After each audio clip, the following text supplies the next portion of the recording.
Hey everyone, welcome back to our channel. Today, we have a seriously alarming topic to discuss. We're talking about a major malware campaign that has managed to infect around 11 million devices through malicious apps on none other than Google Play. Wow, that's a huge number, Bill. What exactly is this malware called and what does it do? Great question, Laura. The malware is called the Grift Horse botnet. Its primary function is to send fraudulent SMS messages and, get this, subscribe users to premium services without their consent. This is really a deceptive and intrusive tactic. So, let me get this straight. People think they're downloading legitimate apps, but in reality, they're downloading malicious software? Exactly.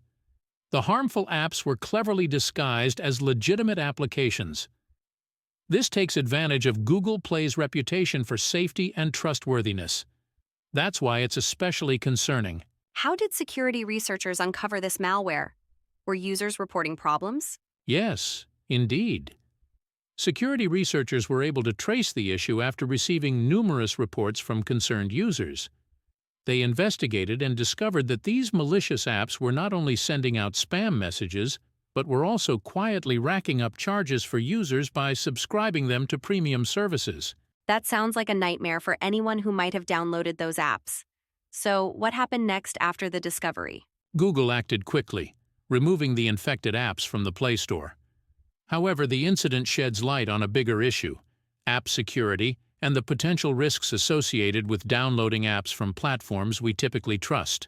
Speaking of trust, what can users do to protect themselves from these kinds of threats in the future? Absolutely, Laura. There are several steps users can take to safeguard their devices. First and foremost, always check the app's reviews and ratings before downloading.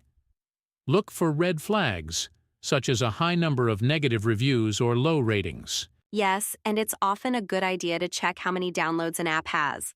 A legitimate app usually has a significant number of installs, right? Exactly. And also check the developer's name. Sometimes malicious apps will have names that are slightly different from reputable companies. If you're unsure, a quick online search can provide peace of mind. Right. And what about permissions? I've heard that malware often asks for unnecessary permissions. Is there any truth to that? Absolutely. Be wary of apps that ask for permissions that don't align with their purpose. For example, a simple flashlight app shouldn't require access to your contacts or SMS. If it does, that's a major red flag. That's a great tip, Bill. Now, if someone finds out that they have downloaded one of these harmful apps, what should they do? If you suspect you've downloaded a malicious app, it's critical to act fast. First, uninstall the app immediately.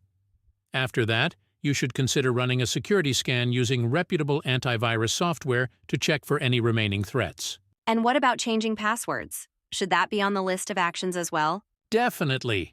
It's wise to change passwords for any accounts that may have been linked through the infected app, especially if you noticed any suspicious activity. It's just incredible how stealthy these malware programs can be. It really emphasizes the need for user vigilance. Anything else we should keep in mind?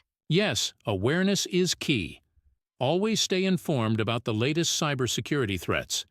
Follow reputable tech news sources for updates on new malware or scams targeting users. Great advice, Bill. It's shocking to think that trusted platforms can still harbor such dangerous apps. It really is. This incident serves as a reminder that no platform is completely immune to malicious software.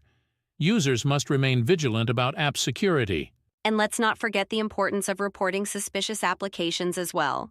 If you see an app that raises a red flag, report it to the platform immediately. Absolutely. User feedback is essential in keeping everyone safe. Well, that wraps up our discussion on the Grift Horse malware campaign. Thanks for sharing all this important information, Bill. I'm sure our viewers will find it incredibly helpful. Thank you for tuning in, everyone. Stay safe out there and don't forget to like, subscribe, and hit that notification bell for more in-depth tutorials on online security. Don't forget, protecting yourself starts with being informed. So stay curious and alert. See you next time. See you all soon.